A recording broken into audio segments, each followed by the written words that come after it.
முருகா புள்ளி வரும் புள்ளிமானே நீ தேடி வள்ளி மனம் கொண்ட வேல் முருகா அறுபடை வீட்டினில் இருபடையாக மதுரையை காக்கும் ஓ முருகா பழமுதிர் சோழையும் திருப்பரங்குன்றம் ஆளுமை செய்திடும் வேல் முருகா அப்பன் வாரம் வச்சிட செய்த சுப்பிரமணியே ஓ முருகா சூழ்ச்சி அனைத்தையும் சுடரலி வேல சூரவரம் கொண்ட வேல் முருகா நாடியும் நரம்பும் புத்தியும் சொல்லும் ஒற்றை மந்திரம் ஓ முருகா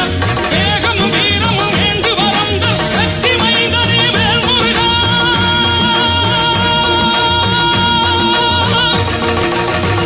சந்தனம் மணக்குது கற்பூரம் ஜொலிக்குது சந்தனம் மணக்குது கற்பூரம் ஜொலிக்குது கந்தகிரி கோயில் வந்தால் நன்மையெல்லாம்